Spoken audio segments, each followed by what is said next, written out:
Aujourd'hui, je voudrais terminer cette analyse avec un second volet de réflexion ou de commentaire. Cette analyse qui était centrée sur comment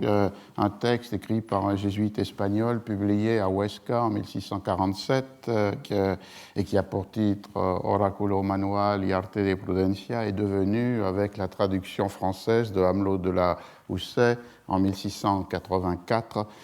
le manuel des comportements, des conduites à avoir à la cour. Et c'est dans cette lecture-là que Norbert Elias l'avait situé comme un des textes qui, avec Machiavel pour la politique, Gracian pour la civilité, définissait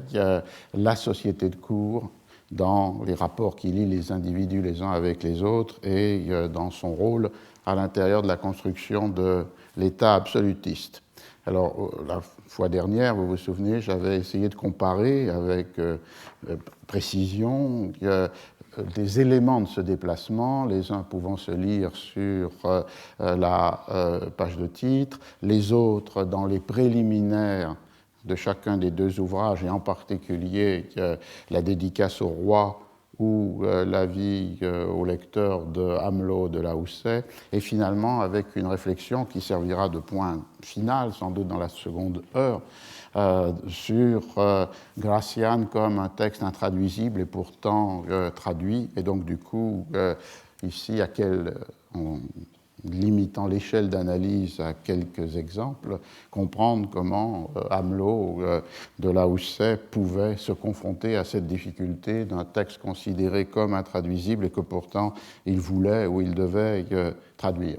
Comme je l'avais fait pour Las Casas y la Destrucción de las Indias, je commencerai dans ce premier temps de cette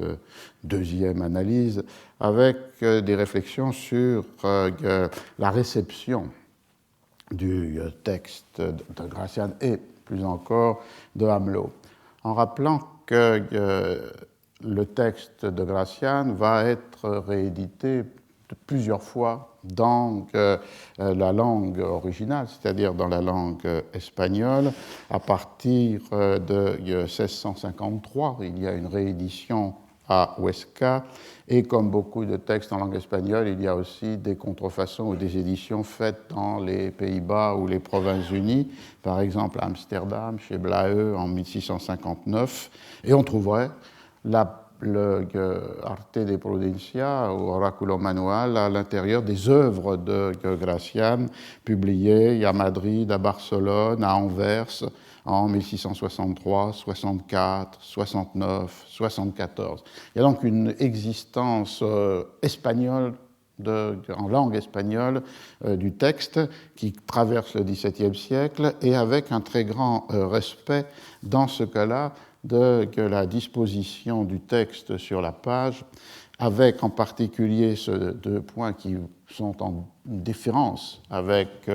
la traduction française. D'une part, les aphorismes sont appelés comme tels et d'autres et ne sont pas numérotés. Donc il y a une série de paragraphes qui se succèdent les uns avec les autres. Et d'autre part, ce que l'on appelle le titre des maximes de Gracian n'est pas détaché. C'est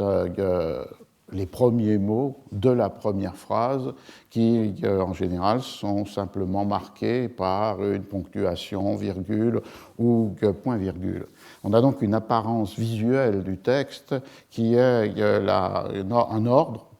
ou un désordre, mais qui n'est pas interrompu par aucune rupture, ni en termes de titre, ni en termes de numération. Par rapport à cette histoire, la seule histoire qui soit indépendante de la traduction de Amelot de la Houssaye est l'histoire de la traduction du livre en italien, puisque la première édition publiée en italien l'est à Parme en 1669, et elle sera rééditée en 79, 85, 90, 95. Ça a montré l'importance européenne du livre de Gracian, et cette première traduction, qui est anonyme, est évidemment antérieure de beaucoup à une quinzaine d'années à la traduction de Amelot de la Houssaye, et elle respecte le titre originel du livre, Oráculo Manuale e Arte di Prudenza. Mais Or, cette histoire italienne du livre de Gracian, toutes les autres traductions vont dépendre de la traduction française. Avec cette pratique, on a déjà rencontré d'une traduction qui est une traduction de traduction sans que l'on revienne à l'original. Et toutes les autres traductions, dans toutes les langues, vont dépendre de la traduction dans ces langues, de la traduction de Hamelot de la Houssaye. C'est le cas pour la première traduction anglaise anonyme de 1685, la traduction allemande, 86, la traduction en néerlandais, 96, une seconde traduction en italien en 98, mais qui, dans ce cas, est la traduction, en 1698, dans ce cas, est la traduction en italien de la traduction de Hamelot de la Houssaye, et on peut continuer au XVIIIe siècle avec le phénomène intéressant d'une traduction en latin en 1731, avec d'ailleurs un manuscrit antérieur de 1692, qui, entre parenthèses, indique une donnée souvent oubliée dans l'histoire des traductions. Comme je le disais, on se focalise l'attention sur les traductions du latin en langue vulgaire, en oubliant que beaucoup de textes ont connu une traduction en latin qui leur a donné finalement une présence plus forte que dans leur langue originale ou les langues vulgaires de traduction. C'est le cas avec Hobbes, le Léviathan. C'était le cas, vous vous souvenez, mais pour une raison particulière, avec Las Casas, puisque c'est dans la traduction en latin qu'apparaissent à la fin du XVIe siècle les 17 gravures de Théodore de Brie qui vont en quelque sorte fixer un imaginaire apeuré et effrayé par rapport aux massacres, aux cruautés et tyrannies commis par les Espagnols dans les Indes. Et puis, on suivrait en 1770 la première traduction en hongrois, en 1802 la première traduction en polonais. Toutes ces traductions, évidemment, qui sont des traductions de la traduction de Hamelot, posent la question du titre. Et on voit comment la solution peut être différente, mais toujours maintenant ce qui a été ce processus de curialisation du texte par Hamelot de la Houssaye. Soit on garde l'homme de cour en français comme premier mot du titre, et c'est ce qui se passe dans les traductions allemandes ou néerlandaises, soit on traduit cet titre donné par Hamelot de la Houssaye au livre, par exemple la traduction anglaise que j'évoquais de 1685, une année seulement après la traduction de Hamelot, a pour titre The Courtier's Manual Oracle, l'oracle manuel du courtisan, ou encore dans la seconde traduction à l'italien, celle de 1698, L'uomo di corte. Donc, le caractère de curialisation donné par Hamelot au texte de Gracian va définir la présence et donc du coup la perception, la représentation du statut, de la destination du texte du jésuite, et comme on l'a vu, du jésuite espagnol, et comme on l'a vu en rupture avec ce qui avait pu être l'intention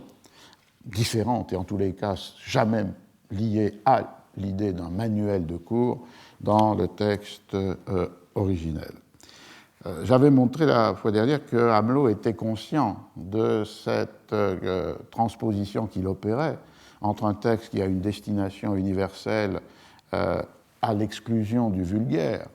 mais qui s'adresse finalement à tous les états sociaux qui seraient différenciés de ce monde populaire, qui est le cas de Gracian, et lui donnant un lieu social comme étant le lieu dans lequel les aphorismes de Gracian doivent se transformer en une morale allo pratico, à l'état pratique. Et dans les préliminaires de sa traduction, il y a une réflexion de Hamelot sur cette transposition. Et on la trouve dans les comptes rendus qui ont été faits de la traduction, qui est une autre manière d'entrer dans la façon de comprendre comment un livre a été perçu, compris ou incompris dans un temps, c'est-à-dire de constituer un petit dossier des comptes rendus qui apparaissent dans les périodiques du XVIIe siècle. Ici, deux exemples. Le premier, fameux, les Nouvelles de la République des Lettres, c'est-à-dire le périodique que Bayle, réfugié aux Provinces-Unies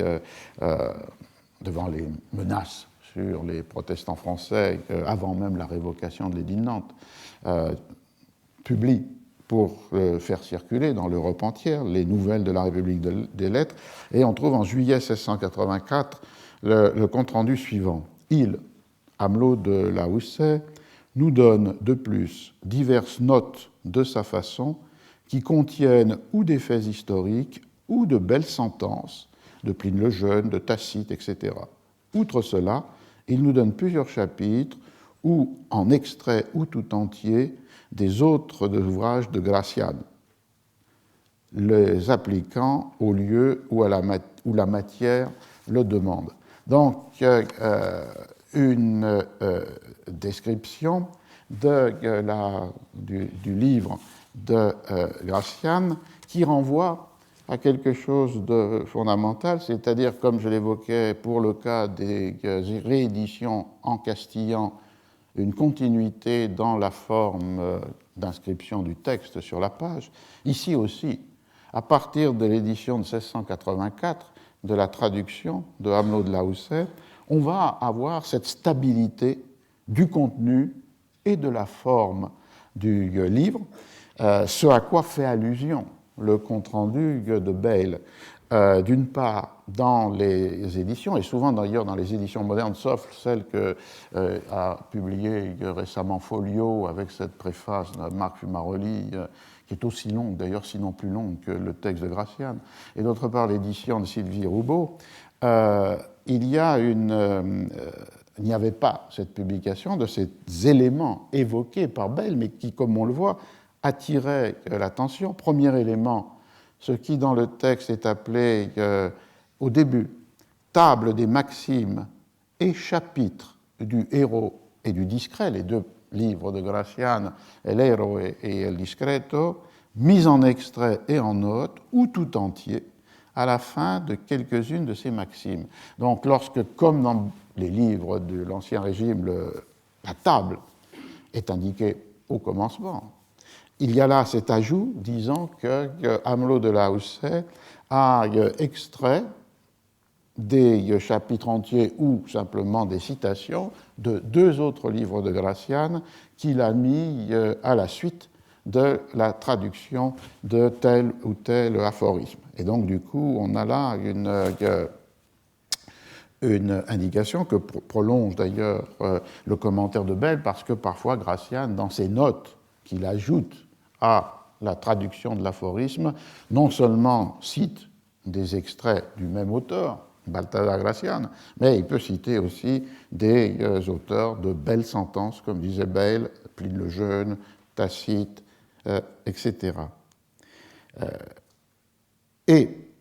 là, ce qui est aussi dans la stabilité de cette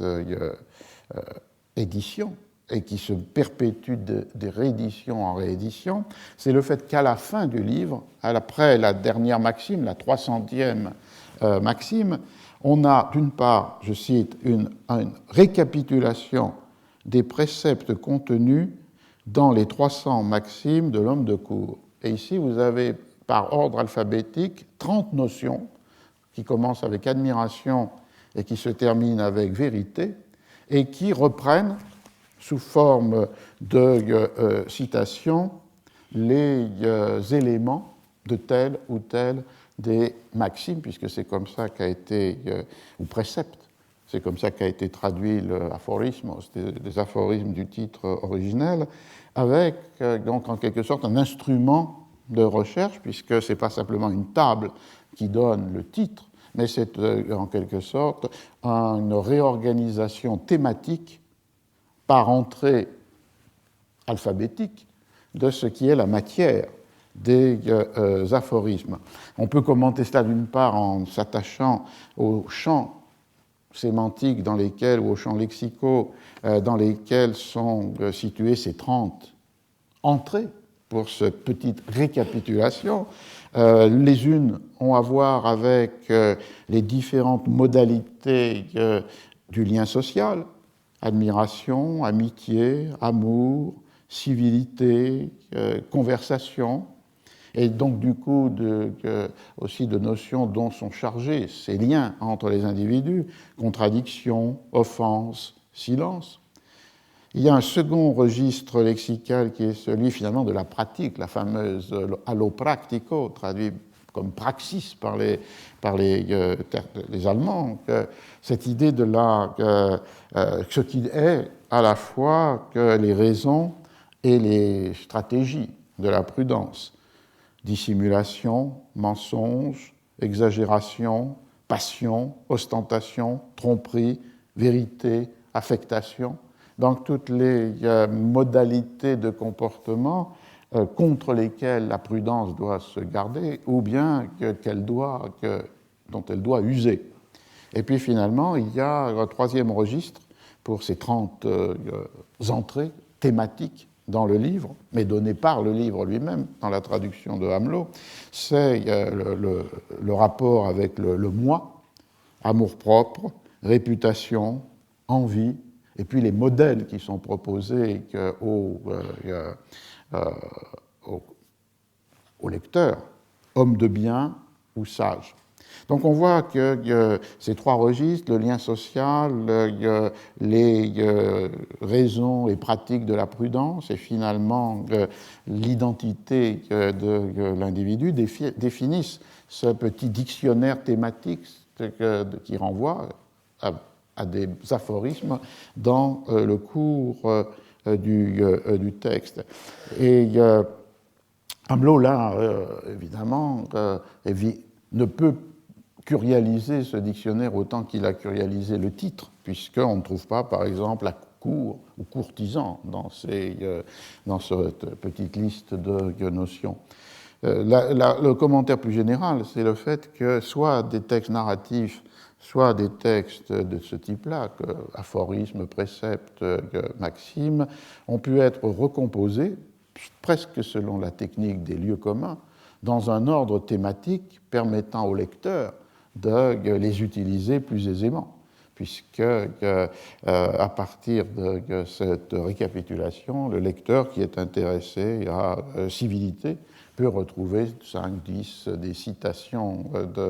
à l'intérieur du livre qui vont lui permettre de nourrir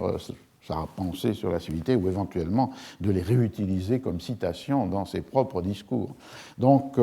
c'est un cas, peut-être qu'on l'étudiera en janvier, c'est un cas qui s'était déjà posé avec les éditions du Il Corteggiano de Castiglione, et c'est une réorganisation thématique d'une matière morale ou narrative que l'on retrouvera jusqu'au XVIIIe siècle. Par exemple, Richardson propose lui-même des tables alphabétiques des notions auxquelles renvoient des citations de ses romans. Clarissa, puis antérieurement Pamela, ou ensuite Sir Charles Grandison. Donc, on voit que le livre, là, se fait instrument de mobilisation des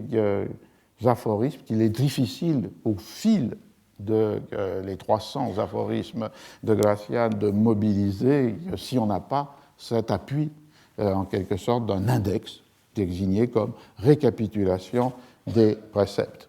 Et ce à quoi faisait aussi allusion Bayle, c'est à un autre élément de stabilité dans les rééditions, c'est le fait qu'à la toute fin, vous avez, je cite, « maxime particulière de quelques grands princes et grands, soit anciens, soit modernes ». Ici, c'est par une érudition que Hamelot met en consonance avec les préceptes de Gracian, ces maximes qu'il a construites, on peut le supposer aussi avec une sorte de technique de notes au fil de ses lectures. Et comme il était mentionné, la matière est donnée fondamentalement par les anciens, Agricola, Alexandre, César, Galba, Adrien, Tibère, Vespasien, en particulier les empereurs, Et ce n'est pas par hasard, puisqu'il s'agit ce que Bayle a reconnu évidemment comme venant de Tacite dans l'histoire des empereurs romains, et comme je l'avais dit, Amelot a été aussi traducteur de Tacite. Donc il mobilise largement pour ces maximes particulières des dits attribués à tel ou tel empereur. Et il utilise aussi des princes modernes, en particulier les rois de Castille ou d'Aragon, Ferdinand, Philippe II, les rois de France, Louis XI, Charles VIII, Louis XII, François Ier, et puis pour une maxime en général, ou une seule citation, roi de Hongrie, de Portugal, et puis des hommes d'église, mais ce qui est très frappant par rapport évidemment à ce que l'on peut dire, seulement 3 citations sont attribuées, 2 à des cardinaux et une au pape Alexandre VI. C'est-à-dire qu'ici, Amelot de la Houssaye reste fidèle à cette dimension du texte de Gracian qui, on peut le dire, est peut-être un texte théologique ou métaphysique avec l'idée qu'il est situé à l'intérieur d'une conception de la chute, de la faute, du péché originel, mais qu'en même temps c'est un texte qui n'est pas religieux dans la mesure où rien n'y paraît de la morale chrétienne telle qu'elle s'établit par les commandements ou par les enseignements de l'Église. Et donc de ce point de vue, on voit la faiblesse des maximes venant d'hommes d'Église par rapport aux anciens ou par rapport aux princes modernes, et comme un reflet dans le répertoire de Amelot de cette dimension fondamentale du texte de Gracian. Le dernier élément de stabilité dans les rééditions de Amelot de la Houssaye, ce sont, comme je le disais, les numérotations des maximes de 1 à 300, avec une très grande stabilité, chaque fois avec la numérotation donnée en caractères, en chiffres romains, et d'autre part avec un titre détaché en italique, c'est-à-dire la transformation des premiers mots de la première phrase des aphorismes de Gracian en un titre de la maxime. Alors que, comme je l'ai signalé, aucune édition espagnole du XVIIe siècle ne va présenter une numérotation des aphorismes, et que, comme je l'ai dit, les premiers mots ne sont aucunement transformés en titre de la maxime. Et on trouverait des numérotations antérieures à celles de Amelot dans l'édition italienne que j'évoquais de 1669, republiée plusieurs fois, mais avec des différences, et en particulier dans l'édition italienne, on a 298 maximes et non pas 300. Alors ce modèle dans lequel vous avez les 300 maximes plus les notes de Amelot qui sont en grande partie venues du discreto et du héros, et puis où vous avez la récapitulation thématique et finalement un ajout d'une petite anthologie de maximes des grands et des princes, va se perpétuer dans les nombreuses rééditions du texte au XVIIe siècle, puisque le texte publié en 2 éditions, Paris et Amsterdam en 1684, et réédité le texte français en 85, 89, 91, 96, 98, jusqu'en 1702. Et après, ce sera un point de cette présentation, on va basculer dans une nouvelle traduction. Et un des thèmes de ce cours aujourd'hui, c'est aussi de penser pourquoi, à un certain moment donné, les traductions qui ont été si souvent publiées, republiées et lues paraissent insatisfaisantes et s'opère un mécanisme qui est que quelqu'un prend en charge une nouvelle traduction. C'est ce qui arrive au texte de Gracian en 1730. Mais avant d'arriver à cela, ne quittons pas Bayle, revenons à ce compte-rendu de des nouvelles de la République des Lettres de juillet 1684, puisque là, il reprend presque littéralement ce que Amelot avait écrit pour expliquer ou justifier le changement de titre. Je cite Bayle, « Il, Amelot de la Houssaye, a changé le titre original, Oraculo Manual, en celui de l'homme de cour, qui, outre qu'il est moins fastueux et hyperbolique, explique mieux la qualité du livre, qui est une espèce de rudiment de cour et de code politique, ou un recueil des meilleures et plus délicates maximes de la vie civile et de la vie de cour. Donc c'est presque une paraphrase, ce qui est une autre donnée importante des comptes rendus dans les périodiques des XVIIe et XVIIIe siècles, c'est-à-dire le fait que très souvent il y a des paraphrases changeant très peu de mots par rapport au livre lui-même. Dans le Journal des savants de 1685, qui est un deuxième grand périodique du temps, on rencontre la même technique, c'est-à-dire la citation presque littérale de ce que dit Amelot pour justifier le changement de titre. Il y a changé le titre de Oraculo Manual et Arte de Prudencia, que porte cet ouvrage, en celui de l'homme de cour, parce que de tous les lieux du monde, la cour est celui où la prudence est la plus nécessaire, et vous entendez presque un écho d'une des phrases que j'avais citées la fois dernière sur pourquoi on peut faire cela, dit Amelot, parce que s'il y a un lieu où la prudence est la caractéristique fondamentale qui doit régler les comportements, c'est la cour. C'est une reprise presque littérale donc d'un des paragraphes de la préface de Amelot. Ajoute le Journal des savants une louange pour la traduction. Il, Amelot de la Houssaye, concilie fort bien, le plus souvent, la délicatesse de l'expression française avec la force et le brillant de l'espagnol. Et aussi louange de Amelot pour avoir ajouté des remarques particulières et notes, ce qui donne cette apparence des pages de la traduction si différente, puisque dans le petit volume, je n'ai pas ramené, mais de 1647 de Huesca, vous avez cette succession avec à peine des blancs entre les différents aphorismes, mais un discours qui a une apparence d'une continuité, d'un déploiement qui, dans un sens, référerait à qu'une seule autorité, celle qui a produit le texte, Lorenzo, c'est-à-dire Balthazar Gracian. Dans la traduction française, vous avez cet ordre séquentiel, un numéro, un titre en italique, la traduction de la maxime, des appels de notes et les notes dans lesquelles, pour cela il est loué, Amelot de la Houssaye a placé d'autres textes de Gracian et d'autres textes, en particulier des auteurs antiques. On a affaire, je pense que c'est un autre thème, s'exposer, c'est-à-dire le fait que la disposition typographique importe non seulement pour la lecture du lecteur, mais aussi pour le registre, le statut, l'attribution du texte. C'est pourquoi je pense qu'il faut être, chaque fois qu'on étudie un texte, quel qu'il soit, attentif à ces données de sa matérialité, et donc du coup attentif à sa propre histoire, d'une langue à l'autre, bien sûr, mais aussi éventuellement d'une édition à l'autre. Ici, pour conclure d'ailleurs, à la grande stabilité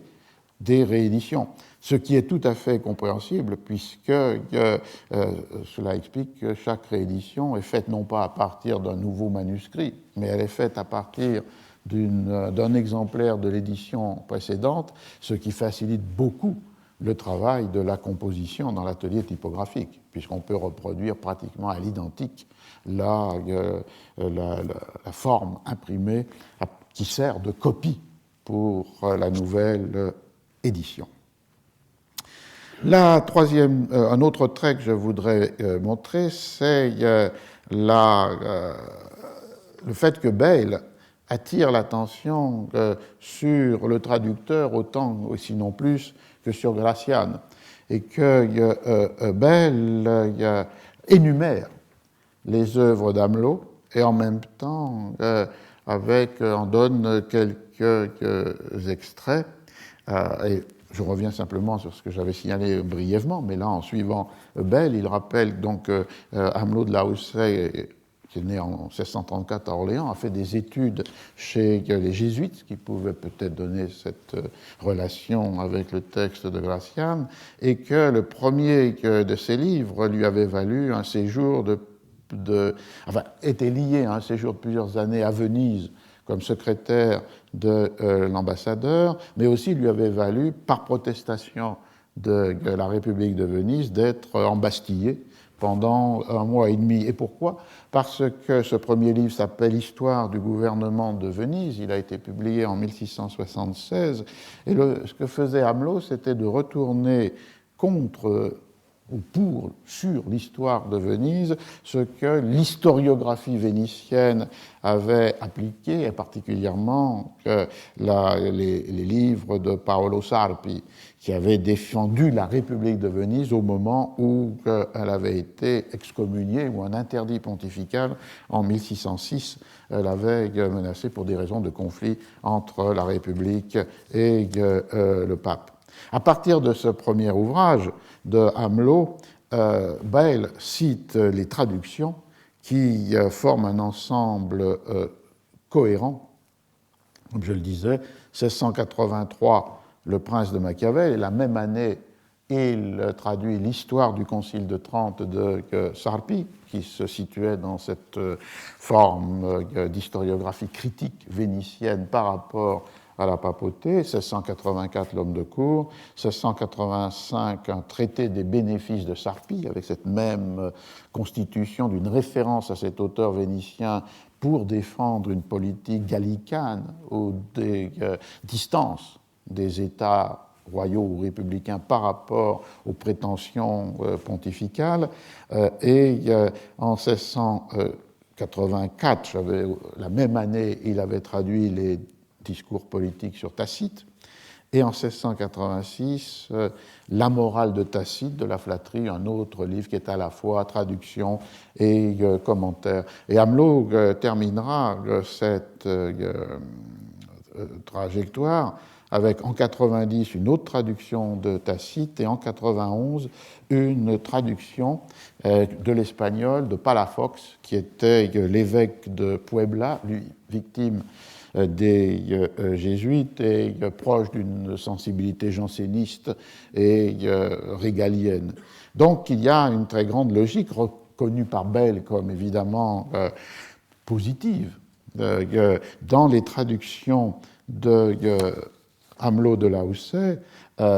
une première logique qui est évidemment une logique de la défense de la politique absolutiste, de la raison d'État, qui se justifie par ses propres raisons. Et c'est de là la traduction de Machiavel ou la traduction de Gracian. Et d'autre part, il y a une logique qui est celle d'une logique de résistance à la papauté, à la fois une résistance dans le registre du mondain, du civil, les bénéfices par exemple, et dans le registre, avec la traduction de Palafox en 91, plus spirituel. Et il y a cette cohérence dans un programme de traduction reconnu par Bayle, qui, s'il ne participe pas, s'il n'approuve pas la raison d'État, ne peut qu'être trouvé de sympathie pour cette affirmation d'un refus de soumission à la papauté, quelle qu'en soit la forme, le jansénisme, le gallicanisme,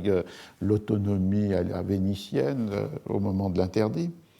Et d'autre part, une cohérence qui est donnée par la pratique éditoriale de Hamelot, ce qui renvoie à une autre donnée, c'est-à-dire que très souvent j'ai cité cet autre aphorisme qui est d'un auteur contemporain: les auteurs n'écrivent pas les livres, pas même les leurs, puisque le livre est un objet textuel qui résulte de multiples opérations, de multiples interventions, de multiples décisions, et qu'entre le manuscrit écrit ou dicté par l'auteur et la page imprimée lue par le lecteur, c'est cette chaîne multiple d'interventions qui fait le livre. Et donc, du coup, la conséquence étant de porter attention aux effets de signification qui sont liés non pas à l'écriture du texte, mais au processus de publication. On pourrait dire que tout le projet d'enseignement est fondé sur cette idée. Les auteurs n'écrivent pas les livres. Et donc, cette vérité, cet aphorisme, cette maxime peut être tenue comme fondamentale, mais elle n'exclut pas que, dans certains cas, des auteurs qui, plus que d'autres, ont une conscience de ces effets de sens produits par la forme imprimée, la contrôle et l'impose aux libraires-éditeurs et finalement aux correcteurs ou aux compositeurs qui composent le texte. Et c'est sûrement Hamelot de la Houssaye, dans ses traductions, Gracian, Tacite, entre dans cette cette catégorie dans la mesure où il traduit sur la page son travail intellectuel, qui est à la fois un travail, le plus souvent on l'a vu, de traduction de l'italien ou de l'espagnol, qui est un travail de commentaire avec des notes, et qui est aussi un travail de collation, d'anthologie, de recueil, avec les extraits qui proviennent de tous les livres qui sont convoqués. Et donc, du coup, l'architecture même de la page renvoie à ces registres ou niveaux de texte, et Bell y est particulièrement sensible, puisque, comme on le sait, dans son dictionnaire historique et critique, il y a aussi une construction subtile et complexe des pages avec des notes et des notes aux notes, et d'ailleurs, c'est souvent dans les notes de Bell que se trouvent les aspects les plus critiques, alors que le texte de l'entrée est plus attendu ou plus classique. Donc, il a cette sensation, enfin cette perception de cette technique à la fois intellectuelle, scripturaire et typographique d'Amelot de la Houssaye, et il commente ainsi dans un autre texte des Nouvelles de la République de Lettres, qui est de 86, et cette fois-ci c'est un compte-rendu du livre de Amelot qui s'appelle La morale de Tacite. Bell fait le commentaire suivant. Voici l'ordre que l'auteur observe. Il rapporte en latin les passages de son historien qui concernent la flatterie, puisque le sous-titre c'est de la flatterie. Il met au-dessous 2 traductions françaises de ces passages, vis-à-vis l'une de l'autre, savoir celle qu'il en a fait lui-même, Amelot, et celle de feu M. d'Ablancourt. Et c'est là aussi qu'il insère ses remarques contre ce fameux traducteur. Bon, une compétition de traduction, donc on cite la traduction récusée, mais avec les remarques qui expliquent pourquoi elle doit être refaite. Après cela, il nous donne son commentaire sur ces passages, qui n'est la plupart du temps qu'un tissu de plusieurs pensées de Tacite, de Pline le Jeune, de Paterculus, etc., cités au bas de la page et éclaircis par les applications de l'auteur et par quelques exemples modernes. Il fait régner dans tout cela un air libre et qui va quelquefois jusqu'à l'intrépidité. Et on retrouve ce trait de Bell qui pense que dans les notes et dans ces architectures complexes de commentaires, là, on peut peut-être inscrire ce qui est une pensée plus critique que là, dans des textes qui auraient une structure et une apparence plus classiques. Mais vous voyez que dans ce cas-là, pour la morale de Tacite, il y a le texte latin, il y a les 2 traductions, les critiques à la traduction, puis des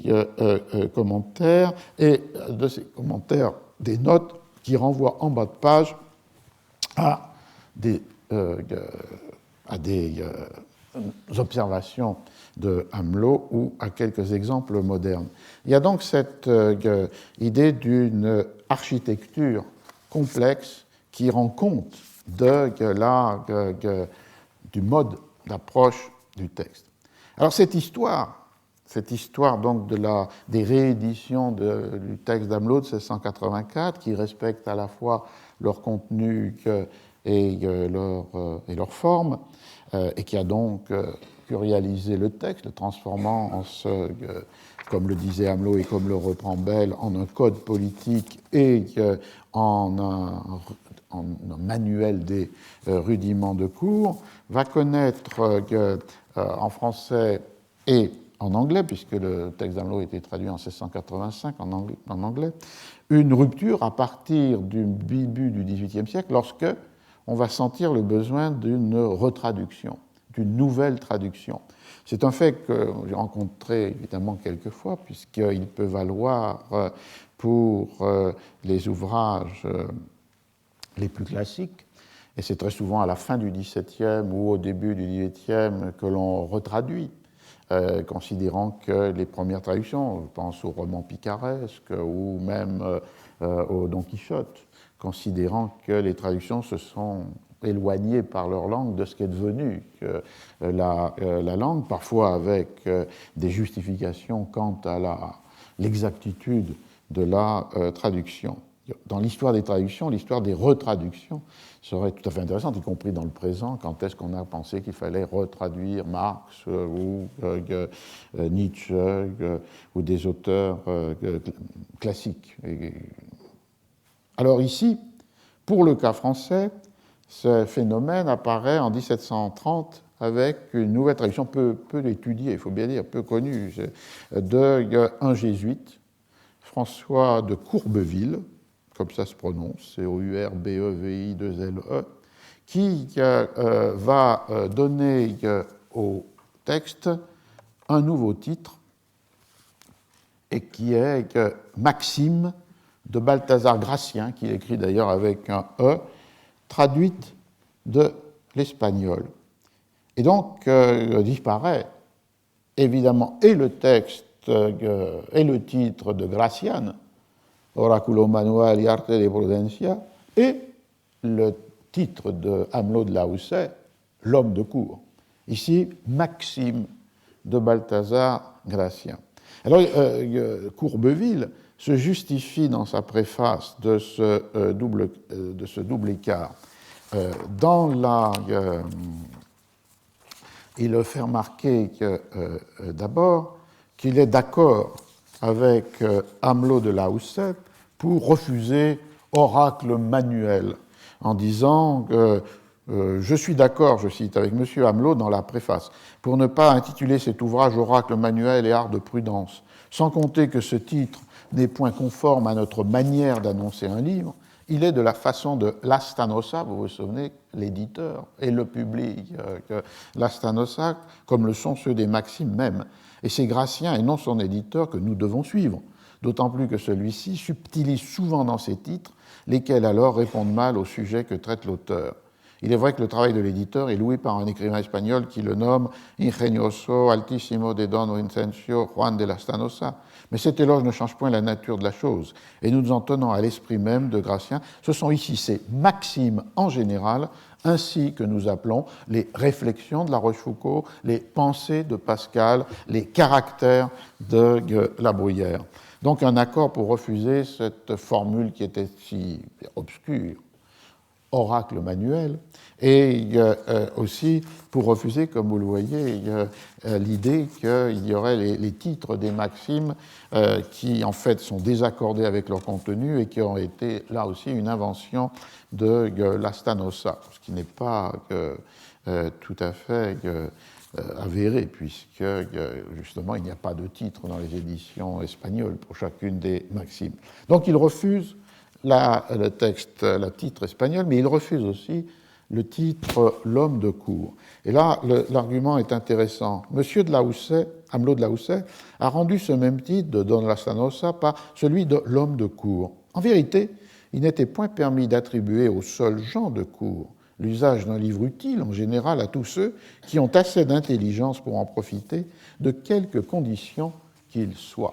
Il y a donc une première idée qui est pratiquement un retour, finalement, à l'inspiration de Gratien, cette idée qu'il n'y a pas un lieu social unique dans lequel ces maximes doivent être appliquées. Elles s'adressent à tous ceux qui ont assez d'intelligence pour en profiter. Donc une barrière est établie, et je vais la retrouver plus fortement encore plus loin dans le commentaire de ce texte, mais cette barrière ne recoupe pas la différence entre la cour et la ville, ou la cour et le royaume. Donc, écarter l'homme de cour pour cette première raison, et d'autre part, écarter l'homme de cour, et ça je trouve très intéressant, pour une deuxième raison. D'ailleurs, un homme de cour n'est pas en bon français un fort honnête homme. Et ceux qui savent notre langue ne prétendent pas faire un éloge quand ils disent de quelqu'un « c'est un homme de cour ». Un homme de cour est un homme adroit, souple, mais faux et artificieux, un homme qui contraint son humeur, qui dément ses passions, qui agit et parle contre ses sentiments. Ainsi le définissent Saint-Évremont, le Père Bouhours, La Bruyère, etc.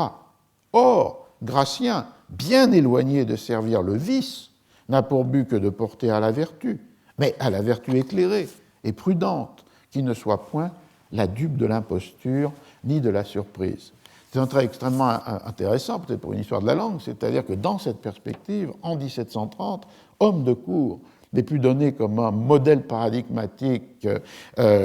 qui serait l'incarnation de la perfection même, mais comme vous le voyez, est donné comme quelque chose qui renvoie à l'artifice, l'adresse, la dissimulation, le mensonge, et donc du coup une valeur péjorative qui est donnée à l'homme de cour, qui en aucun cas peut être confondu avec l'honnête homme, et finalement c'est à l'honnête homme que s'adresse le traité le texte de Gracian traduit par Courbeville. Il y a là une déqualification, une dégradation de ce qui pouvait être des vertus, au moins à l'état pratique, et qui deviennent désignées maintenant par des vices. Il y a une sorte de rupture qui veut être opérée par rapport à la justification de ces comportements donnés par Gracian en relation avec la corruption du monde, donnés par Amelot en relation avec la vie de cour. Ce qui était justifié comme légitime, par exemple la dissimulation, devient identifié à un vice, contraire avec ce que doit être un honnête homme, et donc du coup supprimer au titre cette référence à l'homme de cour qui deviendrait en quelque sorte contradictoire avec le contenu des maximes. Et puis, le dernier élément qui est donné sur ce refus du titre « l'homme de cour », mais quand par un abus de terme depuis longtemps établi, on confondrait l'homme de cour avec un homme de la cour, on ne le trouverait pas dans le titre de Gratien, plutôt que l'homme de guerre en particulier, ou l'homme de robe, ou l'homme d'affaires, ou l'homme d'église, car la prudence n'est-elle pas également nécessaire dans ces divers états ? C'est le renversement de l'affirmation de Amelot pour justifier son titre. La prudence est nécessaire où ? À la cour. Ici, elle est considérée comme nécessaire dans toute une série d'états, l'homme de guerre, l'homme de robe, l'homme d'affaires, l'homme d'église, l'homme de la cour, mais sans qu'il y ait une particularisation possible. Et du coup, il y a cette forme qui n'est pas une forme d'universalisation du discours, puisque, je l'ai dit, et on peut y revenir avec Courbeville, il marque une frontière sociale entre ceux qui peuvent comprendre ces enseignements et ceux qui ne le peuvent pas, mais qu'à l'intérieur d'un monde qui serait celui des dominants ou des élites, quelle que soit leur profession, la guerre, la robe, l'Église, ces maximes ont une valeur générale. Donc, cette première distance, c'est une distance qui est le refus, comme Amelot, du titre espagnol, mais contre Amelot de sa définition de la destination du texte comme liée au monde de la cour. Intéressante aussi dans ce texte est la justification de pourquoi faut-il traduire à nouveau,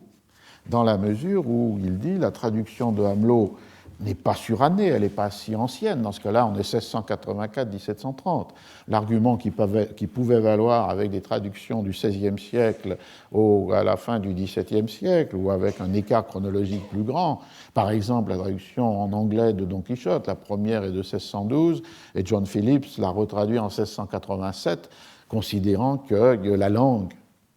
les convenances, la bienséance a évolué, et que donc il y a un écart chronologique qui rend dans un sens suranné la traduction de Shelton. Ici, Courbeville dit non, la traduction n'est pas surannée, elle a sans cesse réédité. Mais pourquoi la refaire ? Parce que là, il s'attaque à la compréhension de l'espagnol par Amelot, en disant cette traduction est pleine d'obscurité affreuse, de contresens étranges, d'omissions considérables. Et d'ailleurs, ce n'est pas parce que Amelot n'était pas compétent en castillan, c'est parce que, pour Courbeville, M. Amelot entreprenait trop d'ouvrages à la fois et les travaillait trop peu. Et on l'a vu en 1684, par exemple, pareil l'homme de cour et pareil la traduction de Tacite sur la flatterie. Et du point de vue qui est un peu sous-jacent à ces séminaires ou à ces cours, c'est-à-dire l'histoire des traductions, on voit que là, une exigence de précision, d'exactitude s'introduit. Et Courbeville va énumérer 6 raisons pour lesquelles la traduction de Hamelot est pleine d'obscurité ou de contresens. La première, c'est qu'il rend mal les titres des maximes. Bien qu'ils soient de l'Astanosa pour Courbeville, ils sont mal rendus. Et il donne des exemples avec la traduction de Hamelot, le titre en espagnol, qui est devenu le titre en espagnol, et puis sa propre traduction. Alors ça donne par exemple « avoir du sang aux ongles ». Tener brillo a lo cuerdo, avoir de la fermeté à propos. Et là, l'exemple est que Hamelot a donné une réalité à une formule, tener brillo a lo cuerdo, qui est une formule abstraite, c'est-à-dire d'avoir fermeté à propos dans le jugement. Et il donne toute une série d'exemples. Alors, savoir se modérer dans la bonne fortune, qui était la traduction d'Hamelot de saberse dejar ganando con la fortuna, et que Courbeville traduit savoir se retirer sur ses avantages avec la formule. Dernier exemple, l'homme d'ostentation, c'était le titre de Hamelot. Le titre dans l'espagnol hombre de ostentación, et pour Courbeville, la traduction exacte, c'est l'homme qui sait paraître. Gratien parle ici d'une bonne qualité, non point d'une mauvaise, telle que l'est toujours l'ostentation. Et du coup, il dit cette méprise se répand sur toute la maxime qui devient un galimatia complet, et donc une reprise des inexactitudes de Hamelot, en particulier dans les titres. La deuxième raison, c'est qu'il omet des mots qui sont essentiels, des phrases entières. La troisième, c'est qu'il utilise des expressions que la plupart des honnêtes gens dans le monde ne sont point obligés d'entendre. Alors ici, ce qui est référé, ce n'est pas finalement la distance des deux langues, c'est le fait que Hamelot, peut-être influencé par l'arcanité de Gracian, a choisi des termes que pour Courbeville sont incompréhensibles, répation, réputation substantielle, parler en superlatif, correspondance substantielle, jouer de seconde intention, tout cela, pour lui, les honnêtes gens ne peuvent pas comprendre de quoi il s'agit. La quatrième raison, c'est ne donner qu'une seule signification à un mot espagnol qui en a plusieurs. Et il prend les exemples de repugnancia, qui veut dire répugnance, mais aussi résistance, ou l'exemple de sobrar, qui veut dire couvrir, dissimuler, mais qui veut dire aussi excéder, être en trop. La cinquième raison, c'est d'ajouter au texte des métaphores triviales et hors d'œuvre, et bien loin d'adoucir celles qui s'y trouvent et de les ramener à notre goût, faire un mélange confus du métaphorique et du naturel. Et ça, c'est une des plus grandes difficultés. Évidemment, la traduction de Gracian, c'est le passage constant d'un registre qui est un registre métaphorique à un registre naturel ou inversement. Et finalement, se servir de propositions générales qui deviennent fausses parce qu'on n'y met pas un correctif. Et de là l'affirmation que pour lui, sa traduction est presque du tout au tout différente de celle de Hamelot. Et il développe un exemple où il compare deux traductions pour la maxime 281 pour montrer qu'elle diffère, la sienne, point par point de celle de Hamelot. Le livre de Courbeville a aussi un sous-titre, parce que son propos n'est pas seulement de justifier la retraduction et le nouveau titre du texte de Gratien, mais il y a un sous-titre qui est « Avec les réponses aux critiques de l'homme universel et du héros traduites du même auteur ». Courbeville, ce jésuite, avait traduit préalablement le « héroé », mais aussi l'homme universel, c'est ainsi qu'il avait désigné dans le titre El Discreto. Et avec un peu le même la même idée, c'est que si on traduit littéralement, on fait un contresens. El discreto n'est pas le discret, puisque pour lui, il n'y a pas cette seule vertu ou qualité qui est visée par le terme el discreto chez Gracian, mais quelque chose de beaucoup plus ample, l'homme parfait, l'homme consommé en tout, le sage, donc finalement, toutes les qualités, et pas seulement la distinction. Et de la même manière qu'il va le faire pour l'homme de cour qui devient en fait la prudence nécessaire à tous les états sociaux de ceux qui sont d'église, de robe, d'armée, de guerre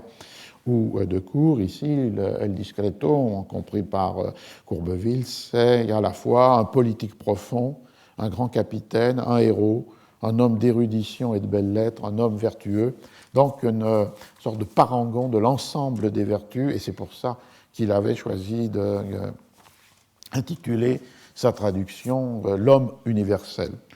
Et bien, ceci a été soumis évidemment à des critiques. Il avait publié L'homme universel en 1723 et le héros en 1725. Et les critiques, pour lui, il les récuse point par point, parce qu'on voit comment les préliminaires, ici, une sorte de prologue, non seulement justifie le livre qui suit ce prologue, mais est aussi une manière d'établir une scène d'une controverse littéraire, et en revenant sur les livres précédents et les critiques qui leur ont été adressées, et pour montrer que son contradicteur, qui est en fait l'abbé Desfontaines, a tout à fait tort, il prend deux arguments précis, l'un que nous avions rencontré dès la fois dernière, c'est-à-dire comment peut-on traduire d'espero. Et Hamelot avait choisi le je ne sais quoi, et d'ailleurs de ce point de vue, Courbeville reste fidèle au je ne sais quoi, alors que son contradicteur avait dit qu'il faut traduire par erguet et ouvert, et que Courbeville montre que, évidemment, le sens déborde beaucoup. Cet erguet est ouvert, et dans un sens d'espero, c'est la manière de pratiquer toutes les vertus avec la plus grande aisance, la plus grande liberté, le plus grand naturel, et de là la traduction par le je ne sais quoi. Et d'autre part, il a une réflexion très intéressante, même quasi contemporaine, sur une critique qui lui avait été adressée en disant « mais la traduction du héros est beaucoup plus longue que le livre original ». Donc une sorte de ce qu'il appelle une critique arithmétique. Et il revient là-dessus, puisqu'il revient sur l'idée que quand on traduit en français soit de l'espagnol, soit du latin, il y a toujours un surplus, un excès. Et il dit à son critique qu'il parcourt seulement des yeux les traductions de nos plus habiles en ce genre. Il découvrira qu'elles excèdent toujours leurs originaux, soit grec, soit latin, tantôt d'un quart, tantôt d'un tiers, et quelquefois au-delà. Et la diversité de langues est la cause générale de ces effets. Et effectivement, dans toutes les éditions qui traduisent, il y a cette réflexion sur le fait qu'une langue peut être, au moins par exemple le français par rapport à d'autres, nécessairement en excès. Et il revient aussi dans un post-scriptum à une autre question qui lui avait été opposée, c'est-à-dire le fait qu'il avait gardé le terme de prudence. Vous vous souvenez que ce terme de prudence est un terme vraiment délicat pour le XVIe et le XVIIe siècle, puisque la prudence peut parfois paraître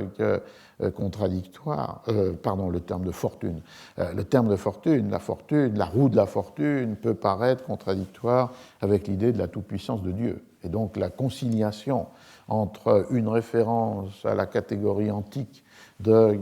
la fortune qui répète les mêmes apogées et chutes pour les destins individuels, indépendamment de leur volonté, mais aussi indépendamment de la volonté de Dieu, a pu être considéré comme hétérodoxe et condamnable.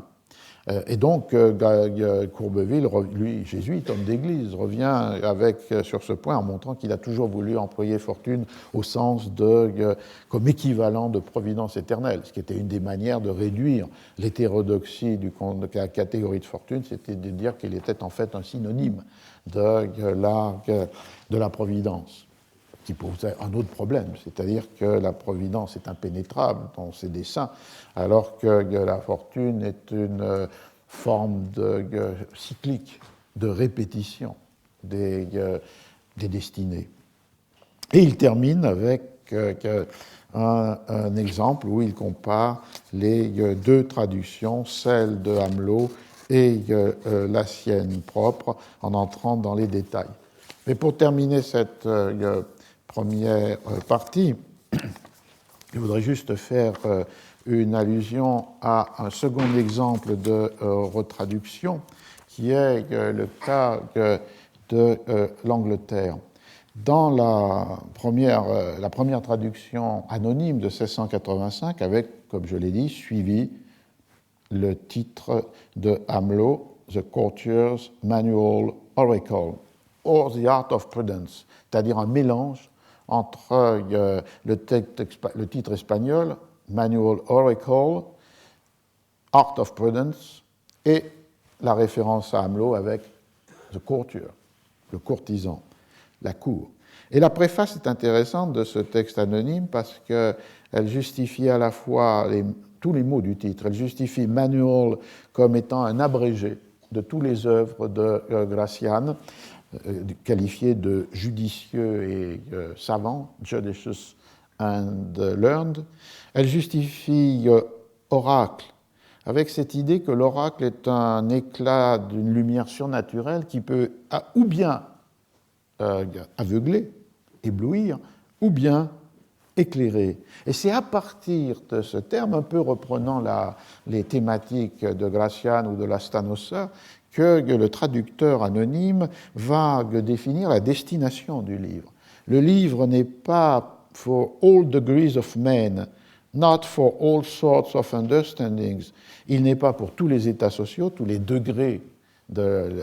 la société, et pas pour toutes les formes d'entendement, toutes les compétences d'entendement. Et donc, du coup, il n'est pas propre à tout le monde. C'est ce que disait Hamelot. Et l'idée d'oracle, qui renferrait à l'idée d'écrire de manière concise, au laconisme, le laconisme de Gracian, crée une obscurité, mais une obscurité qui est déchiffrable pour ceux qui en ont la compétence, qui en ont l'intelligence et le raisonnement. Et il y a une remarque intéressante sur l'idée, à partir d'un proverbe, « A word's enough ». A word is enough to the wise. Un seul mot est suffisant pour l'homme sage ou savant. Et ça justifie le genre des proverbes, des maximes, des aphorismes, considérés comme produisant une impression sur les esprits beaucoup plus puissante que de longues déclamations, dit le texte, qui sont nourries de fleurs de rhétorique. Et donc, le mot oracle, avec cette idée que l'oracle est considéré comme pouvant produire de l'obscurité, mais en même temps comme une lumière stupéfiante et enseignante pour ceux qui peuvent le déchiffrer, est ainsi justifié. Et courtier, ici, il y a un thème intéressant qui est le fait que, à la Élias, la cour n'est pas le même statut dans la France de 1684, en particulier lorsque la cour est installée de manière permanente à Versailles, et la cour anglaise, qui est quelque chose de très différent. Donc, le traducteur de 1685 reprend courtisan, mais finalement, il aussi introduit une première généralisation du destinataire, puisqu'il est dit, courtier, oui, c'est pas seulement celui qui a l'honneur d'être dans cette position en ce moment, mais tous ceux qui connaissent ce dont le monde est capable, c'est-à-dire finalement les dangers, les périls du monde, et qui ont l'intelligence, ingenuity, de pouvoir agir selon les maximes qui sont là proposées. Il y a donc une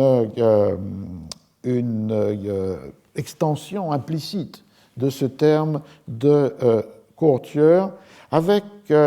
une moralisation qui l'accompagne, puisque la préface dit ce texte apprendra que l'on peut être un politique avec succès et approbation sans avoir recours, sans refuser, renoncer aux règles rationnelles de la morale et de la religion. Et le traducteur ajoute, car cet art sophistry, de la tromperie, de l'artifice, finit par montrer son aspect pernicieux en désappointant ceux qui le pratiquent. Je crois que c'est un peu le même, une idée non seulement d'une certaine façon de décurialiser le texte, même si on garde courtiers, mais en même temps aussi une manière de le moraliser, d'essayer de le réintroduire dans une morale chrétienne. Le traducteur étant anonyme, on ne sait pas quelle était sa préférence religieuse, mais en tous les cas ici, de récuser, comme le fera Courbeville, citant l'aspect péjoratif d'homme de cour, l'idée d'une justification, d'une légitimité de la tromperie et de l'artifice, qui pourtant sont au cœur du texte de Gracian, et d'une certaine manière au cœur du texte de Hamelot de Lahoussaye. Ici, de mettre à distance cette sophistique pour moraliser, christianiser dans un sens le texte en rappelant que l'on peut être un homme, un politique qui rencontre le succès en respectant les règles de la morale et de la religion. Et c'est là que s'établit la frontière sociale féroce du texte, c'est-à-dire en opposant ceux qui peuvent comprendre ces leçons avec le profanum vulgus, ceux pour qui ne peuvent pas le comprendre parce qu'il est impossible de les ramener soit à la raison, soit aux bonnes manières. Et dans ce texte, la conclusion va même jusqu'à qualifier cet profanum vulgus de animals,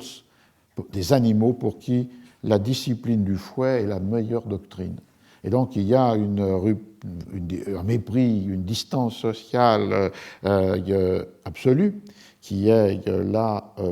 posée, mais qui est fondée sur cette idée non pas de la cour opposée au reste de la société, mais de cette distinction entre ceux qui peuvent comprendre ces maximes et ceux pour qui elles n'auraient aucun sens, puisqu'elles sont impuissantes à les ramener à la raison ou aux mœurs.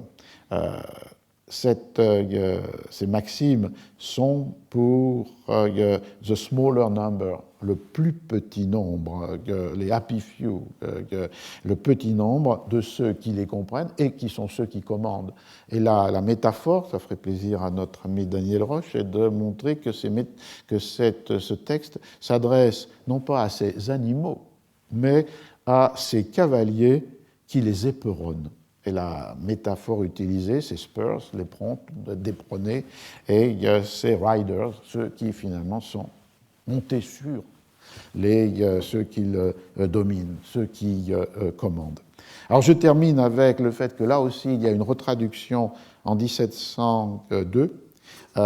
et avec un intérêt, puisqu'il est dit dans le titre « Now made English from the last edition of the original ». Donc, retour à l'espagnol dans une des dernières éditions du texte, et en même temps, introduction des notes de Hamelot de Lahoussaye, c'est-à-dire une sorte d'ambiguïté, puisqu'on prend distance par rapport à la traduction de Hamelot traduite par l'anonyme de 85 pour retraduire le livre à partir de l'espagnol, et d'autre part, il y a en même temps révérence par rapport à Hamelot, puisque dans le livre, on va intégrer ces fameuses notes qui suivent en forme de commentaires et de citations les traductions des aphorismes. Le traducteur là est connu, il s'appelle John Savage, S-A-V-A-G-E. Il a fait des études à Oxford, il est prêtre et chapelain, et c'est l'auteur de très nombreuses traductions de l'italien ou de l'espagnol. et avec un goût pour l'histoire. Il a écrit une histoire de l'Empire ottoman, une histoire de l'Empire allemand. Et il transforme une nouvelle fois le titre qui devient The Art of Prudence, l'art de la prudence, or A Companion for a Man of Sense, ou un compagnon pour un homme de bon sens, a man of sense. On voit, il justifie cela en disant que c'est bien le Art of Prudence correspond au contenu du livre, et man of sense est la manière nouvelle de marquer l'exclusion que l'on a rencontrée dans la traduction de 1685, c'est-à-dire l'exclusion du vulgus, du profanum vulgus, de ceux qui ne comprennent pas, et qui là sont traités à la fois de blockheads, c'est-à-dire en fait d'imbéciles, de mechanics, c'est-à-dire les métiers manuels, et on voit bien comment cette différence dans la capacité du jugement est rapportée à une différence dans les états sociaux, entre les mécaniques et ceux qui ne le sont pas. C'était déjà la distinction opérée par Courbeville avec ceux qui sont des hommes d'épée, de robe, de lettres, de cour, et ceux qui ne le sont pas. Ici, la trilogie de ceux qui n'ont pas accès à ce savoir, elle est donnée par l'imbécilité du jugement, blockheads, par la condition sociale d'être dans les arts ou dans les travaux manuels,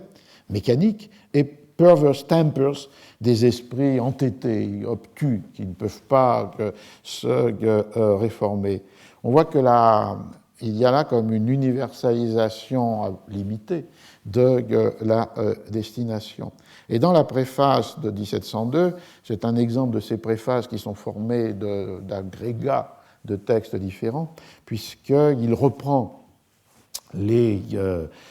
éléments à la fois de la préface anglaise de 1685 et de la traduction de la préface d'Amelot de Lahoussaye de 1684, en insistant fondamentalement, dans la suite de ce que je viens de dire, non seulement sur l'identité reconnue à Balthazar Gracian et non pas à Lorenzo, mais en insistant fondamentalement sur la fonction que remplit, et je termine avec ça, le style concis, le style laconique, brevity, une forme de secret writing. Et la fonction, c'est évidemment une obscurité de l'oracle qui est placée pour écarter de son sens ceux qui ont the level of the vulgar, le niveau du vulgaire. Et de l'autre côté, cette obscurité comme étant le chiffre, au sens du langage codé, qui est proposé à all ingenious persons, toutes les personnes qui sont dotées d'intelligence, on aurait presque le mot intelligence dans les deux sens, intelligence mentale et puis la capacité de décoder les messages secrets. Et à partir de là, on voit que cette écriture concise et serrée du Gracian, maintenant rendu par M. John Savage, est ce qui est proposé aux ingénieux pour être uncipher, déchiffré, décodé. Et l'idée d'établir le partage dans la destination, non seulement en rapport avec soit des caractéristiques de l'esprit, soit des états sociaux, mais à partir du texte lui-même, qui n'est déchiffrable qu'à ceux qui ont les compétences pour le faire. Et on voit donc ce processus d'une seconde traduction autonome maintenant par rapport à Amelot de Lahoussaye, du moins c'est affirmé, je n'ai pas étudié la traduction, donc jusqu'à quel point John Savage s'écarte de Amelot traduit par l'anonyme de 1685, serait quelque chose qu'il faudrait vérifier. Mais donc, je termine cette première partie. La deuxième sera consacrée, dans le temps qui nous restera, à une analyse de cas de certaines des maximes pour montrer comment, quand on descend à ce niveau d'analyse, on voit le jeu de